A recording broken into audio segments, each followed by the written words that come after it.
നമസ്കാരം, ദിയാസ് കിച്ചൻ എരുമലയ്ക്ക് സ്വാഗതം. ഇനി കുറച്ച് ദിവസം കൊണ്ട് ആയിക്കഴിഞ്ഞാൽ ഓണം വരവായി. അതുകൊണ്ട് തന്നെ ഇന്നത്തെ റെസിപ്പി ഓണം സ്പെഷ്യൽ റെസിപ്പിയാണ്. സദ്യയ്ക്ക് ഒഴിച്ചിടാൻ പറ്റാത്ത ഒന്നാണ് തോരൻ. ഇന്ന് ഞാൻ തയ്യാറാക്കാൻ പോകുന്നത് മിക്സഡ് വെജിറ്റബിൾ തോരനാണ്. കൂടാതെ തന്നെ വെജിറ്റബിൾസ് വളരെ ഈസി ആയിട്ട് കട്ട് ചെയ്യാൻ പറ്റുന്ന ചെറിയൊരു ടിപ്പും കൂടെ കാണിക്കുന്നുണ്ട്. വീഡിയോ ഫുള്ള് കാണുക. റെസിപ്പി ഇഷ്ടപ്പെട്ടാൽ ഫ്രണ്ട്സും ഫാമിലിയായിട്ടൊക്കെ ഒന്ന് ഷെയർ ചെയ്തും കൂടെ സപ്പോർട്ട് ചെയ്യണേ. എങ്ങനെ തയ്യാറാക്കാൻ കണ്ടു നോക്കാം. ഇന്ന് നമ്മൾ തയ്യാറാക്കാൻ പോകുന്നത് മിക്സഡ് വെജിറ്റബിൾ തോരനാണ്. അതുകൊണ്ട് തന്നെ ഒരു ചെറിയ പീസ് ക്യാബേജ്, ക്യാരറ്റ്, ബീൻസ് ഈ ഒരു അളവിൽ മാത്രമേ എടുത്തിട്ടുള്ളൂ. ബീൻസ് എടുക്കുമ്പോൾ കഴിയുന്നതും പിഞ്ച് ബീൻസ് നോക്കി എടുക്കാനായിട്ട് ശ്രദ്ധിക്കുക. കാരണം ഇതെല്ലാം കൂടി ചേർത്തിട്ടാണ് നമ്മളൊന്ന് വേവിച്ചെടുക്കുന്നത്. അപ്പോൾ ബീൻസിനാണ് കുറച്ചധികം വേവുള്ളത്. അപ്പോൾ പിഞ്ച് ബീൻസ് ആണെന്നുണ്ടെങ്കിൽ പെട്ടെന്ന് തന്നെ വെന്ത് കിട്ടും. ഇത് നന്നായിട്ട് കഴിക്കിയതിന് ശേഷം തോരത്തിനായതുകൊണ്ട് തന്നെ വളരെ ചെറുതായിട്ടൊന്ന് കട്ട് ചെയ്തെടുക്കണം. ചെറുതായിട്ട് കട്ട് ചെയ്യണമെന്ന് പറയുമ്പോൾ കുറച്ച് ബുദ്ധിമുട്ടുള്ളൊരു കാര്യമാണ്, പ്രത്യേകിച്ച് സദ്യ തയ്യാറാക്കുമ്പോൾ. അപ്പോൾ അതിന് വേണ്ടിയിട്ട് ഞാനൊരു ഈസി ടിപ്പ് പറഞ്ഞുതരാം. ഇത് കുറച്ച് പേർക്കൊക്കെ അറിയുന്ന ഒരു ടിപ്പ് തന്നെയാണ്, എങ്കിലും അറിയാത്തവർക്ക് വേണ്ടിയിട്ടാണ്. അപ്പോൾ അതിനായിട്ട് ക്യാബേജ് ഇതുപോലെ ഒന്ന് റഫായിട്ട് കട്ട് ചെയ്യുക. ക്യാബേജ് കട്ട് ചെയ്യുമ്പോൾ ഈ ഒരു കട്ടി പാർട്ട് ഉണ്ടാകും കേട്ടോ, അത് നമുക്ക് ആവശ്യമായിട്ടില്ല, ഇത് മാറ്റി വയ്ക്കാം. ഇനി അടുത്തായിട്ട് മിക്സിയുടെ ചെറിയ ജാറിലോട്ട് നമ്മൾ എടുത്ത് വെച്ചേക്കുന്ന ക്യാബേജ്, ഞാൻ ഇപ്പോൾ 2 പ്രാവശ്യമായിട്ടാണ് എടുക്കുന്നത്. ഇത് 2 അല്ലെങ്കിൽ 3 പ്രാവശ്യം ഒന്ന് പൾസ് ചെയ്തെടുത്തിട്ട് വരാം.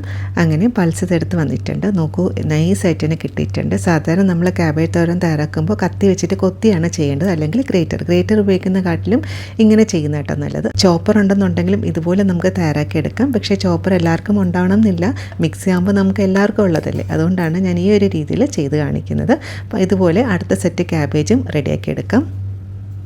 ക്യാബേജ് റെഡിയാക്കി എടുത്തിട്ടുണ്ട്. ക്യാരറ്റ് അതിൻ്റെ സ്കിൻ എടുത്തതിന് ശേഷം ഇതുപോലെ റഫായി കട്ട് ചെയ്യുക. അതിനുശേഷം നമ്മൾ നേരത്തെ ക്യാബേജ് റെഡിയാക്കിയ ആ സെയിം മിക്സി ജാറിലോട്ട് തന്നെ ക്യാരറ്റും ഇട്ട് കൊടുത്തതിന് ശേഷം 2 അല്ലെങ്കിൽ 3 പ്രാവശ്യം ഒന്ന് പൾസ് ചെയ്തെടുക്കാം. ക്യാരറ്റും ഇതുപോലെ ഒന്ന് റെഡിയാക്കി എടുത്തിട്ടുണ്ട്. നോക്കൂ എന്ത് നൈസായിട്ടാണ് കിട്ടിയത്. അങ്ങനെ അതേ ക്യാരറ്റും ക്യാബേജും റെഡി ആയിട്ടുണ്ട്. മാക്സിമം ഒരു 5 മിനിറ്റുള്ളിൽ തന്നെ റെഡിയാക്കി എടുക്കാൻ പറ്റും. പിന്നെ ബീൻസ് നമുക്ക് ഇതുപോലെ ചെയ്തെടുക്കാൻ പറ്റില്ല. ബീൻസ് കട്ടിംഗ് ബോർഡ് വെച്ചിട്ട് ഇതുപോലെ നൈസായിട്ട് കട്ട് ചെയ്യുക. അങ്ങനെ ഇത് എല്ലാ കാര്യങ്ങളും റെഡിയാക്കി എടുത്തിട്ടുണ്ട്. ഇനി ഇത് കൂടാതെ തന്നെ നമുക്ക് ചെറിയ ഉള്ളിയും പച്ചമുളകും ആവശ്യമായിട്ടുണ്ട്. ചെറിയ ഉള്ളി എടുക്കുന്നതാണ് കൂടുതൽ ടേസ്റ്റ്. ചെറിയ ഉള്ളി ഏതാണ്ട് ഒരു 10 ചെറിയ ഉള്ളി എടുത്തിട്ടുണ്ട്. ചെറിയ ഉള്ളി ചെറുതായിട്ടൊന്ന് കട്ട് ചെയ്ത് മാറ്റി വയ്ക്കുക. അത് കട്ടിംഗ് ബോർഡ് വെച്ചിട്ട് തന്നെ കട്ട് ചെയ്തെടുക്കണേ. ഇനി ഇതുപോലെ അത്യാവശ്യം വലിയൊരു ബൗൾ എടുക്കുക. ഇനി ഇതിലോട്ട് നമ്മൾ കട്ട് ചെയ്ത് വെച്ചിരിക്കുന്ന വെജിറ്റബിൾസ് ചേർത്ത് കൊടുക്കുക. ഇതിപ്പോൾ കാണാൻ തന്നെ നല്ല ഭംഗിയുണ്ട് അല്ലേ, നമ്മുടെ ഇന്ത്യൻ ഫ്ലാഗിൻ്റെ എല്ലാ കളേഴ്സും ഉണ്ട്. 2 പച്ചമുളകും കൂടി ചേർക്കുന്നുണ്ട്. ചെറിയ ഉള്ളി ഇപ്പം നമുക്ക് ചേർക്കേണ്ട ആവശ്യമില്ല. ആവശ്യത്തിനുള്ള നാളികേരം കൂടെ ചേർത്ത് കൊടുക്കുക. 1 ടീസ്പൂൺ നല്ല ജീരകം വേണമെങ്കിൽ ഒന്ന് ചതച്ച് ചേർക്കാം. ഞാനിപ്പോൾ മുഴുവനോടെയാണ് ചേർക്കുന്നത്. 1/2 ടീസ്പൂൺ മഞ്ഞൾപ്പൊടി. സാധാരണ തോരന് മുളക് പൊടി ചേർക്കാറില്ല, എങ്കിലും ചെറിയൊരു കളർ കിട്ടാൻ വേണ്ടിയിട്ട് 1/4 ടീസ്പൂൺ മുളക് പൊടിയും കൂടി ചേർക്കുന്നുണ്ട്.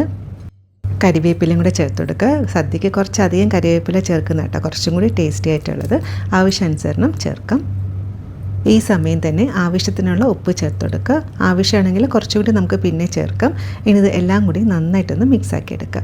കൈ വെച്ചിട്ട് മിക്സാക്കുന്ന കേട്ടോ നല്ലത്. ഞാനിപ്പോൾ വീഡിയോ എടുക്കുന്നതുകൊണ്ടാണ് ഇതുപോലെ സ്പൂൺ വെച്ചിട്ട് എല്ലാം കൂടി നന്നായിട്ട് യോജിക്കുന്ന രീതിയിൽ മിക്സാക്കി എടുക്കുക. ഇതുപോലെ കുറച്ച് അത്യാവശ്യം വലിയൊരു ബൗളാണെങ്കിൽ നമുക്ക് മിക്സാക്കാൻ കുറച്ചും കൂടി ഈസി ആയിരിക്കും. അങ്ങനെ എല്ലാം മിക്സാക്കി എടുത്തിട്ടുണ്ട്.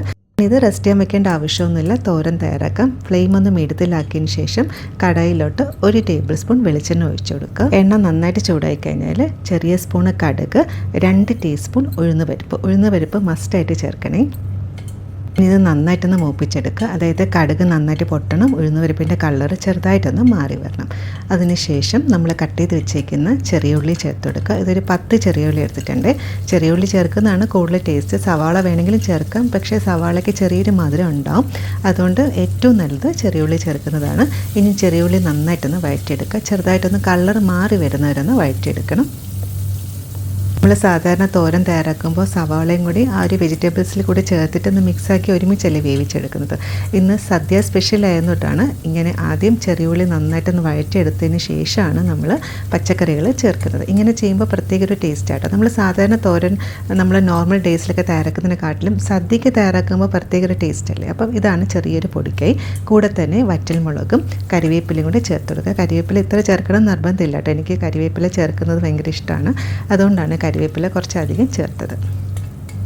അങ്ങനെ ഉള്ളി വഴറ്റാൻ തുടങ്ങിയിട്ട് ഇപ്പോൾ ഒരു 4 മിനിറ്റ് ആയിട്ടുണ്ട്. ഉള്ളിയുടെ കളർ ഉണ്ടോ ചെറുതായിട്ടൊന്ന് മാറി തുടങ്ങിയിട്ടുണ്ട്. ഇങ്ങനെ നമ്മൾ വഴറ്റിയെടുക്കണം കേട്ടോ, എന്നാലാണ് നമുക്ക് ആ തോരൻ ആ ഒരു ടേസ്റ്റ് കിട്ടത്തുള്ളൂ.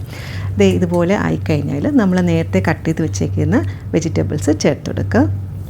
ഇതിൽ ചേർത്ത 3 കാര്യങ്ങളും, അതായത് ക്യാബേജിന് അധികം കുക്കിംഗ് ടൈം ഇല്ല, അതുപോലെ തന്നെ ക്യാരറ്റ് നമ്മൾ വളരെ നൈസായിട്ടാണ് കട്ട് ചെയ്തത്, ബീൻസും അതുപോലെ നൈസായിട്ട് കട്ട് ചെയ്യണേ, കാരണം ഇതെല്ലാം കൂടി ഒരുമിച്ചിട്ടാണ് നമ്മൾ വേവിച്ചെടുക്കുന്നത്.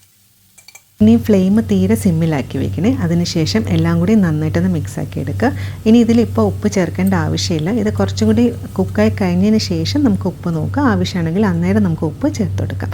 ഇതുപോലെ ഒന്ന് ഒതുക്കി വെച്ച് കഴിഞ്ഞാൽ നമുക്ക് ഇതൊന്ന് വേവിച്ചെടുക്കണം. ഇതധികം ഓവർ കുക്ക് ചെയ്യല്ലേ. മാക്സിമം ഒരു 6 മുതൽ 8 മിനിറ്റ് മാത്രമേ ഇത് വേവിച്ചെടുക്കാവൂ. ഇതിപ്പോൾ സ്റ്റീൽ പാത്രം ആയതുകൊണ്ട് ഞാൻ കുറച്ച് വെള്ളം ഒന്ന് തളിക്കുന്നുണ്ട്. 1 ടീസ്പൂൺ വെള്ളമാണ്, അധികം ഒഴിക്കേണ്ട. ഇപ്പോൾ നോൺ സ്റ്റിക്ക് ആണെങ്കിൽ അതിൻ്റെ ആവശ്യമില്ല. ഇനി ഇത് 6 മുതൽ 8 മിനിറ്റ് അടച്ച് വെച്ചിട്ടൊന്ന് വേവിച്ചെടുക്കാം. അങ്ങനെ അടച്ച് വെച്ചിട്ട് കറക്റ്റ് ഒരു 8 മിനിറ്റ് ആയിട്ടുണ്ട്. ഇപ്പോൾ ഞാൻ കറക്റ്റ് ഒരു ടൈമിൻ്റെ അളവൊക്കെ പറയുന്നതെന്ന് വെച്ചാൽ ആദ്യമായിട്ട് കുക്ക് ചെയ്യുന്ന ആൾക്കാർക്ക് നല്ല പെർഫെക്റ്റായിട്ട് കിട്ടാൻ വേണ്ടിയിട്ടാണ്. ഇനി ഇത് എല്ലാം കൂടി നന്നായിട്ടൊന്ന് മിക്സ് ആക്കി എടുക്കുക. ഇതിപ്പോൾ ഏതാണ്ട് ഒരു 1/4 വേവ് ആയിട്ടുണ്ട്. ഇത്ര വേവ് മതിയാകും. ഒത്തിരി അങ്ങ് ഓവർ കുക്ക് ചെയ്യേണ്ട ആവശ്യമില്ല. അതുപോലെ തന്നെ നമ്മൾ ചേർത്ത ബീൻസും അത്യാവശ്യം കുക്കായി കിട്ടിയിട്ടുണ്ട്. ഇനി ഇത് എല്ലാം കൂടി നന്നായിട്ടൊന്ന് മിക്സ് ആക്കി കൊടുക്കുക. ഈ സമയം ഉപ്പ് നോക്കുക. ഉപ്പ് ആവശ്യമാണെങ്കിൽ ഉപ്പ് ചേർത്ത് കൊടുക്കുക. ഞാൻ ഉപ്പ് നോക്കിയപ്പോൾ ഉപ്പ് പാകത്തിനാണ്. പിന്നെ ഇത് ഞാൻ നേരത്തെ പറഞ്ഞ കണക്ക് സ്റ്റീലിൻ്റെ പാത്രം ആയതുകൊണ്ടാട്ടോ കുറച്ച് വെള്ളം തളിച്ചത്.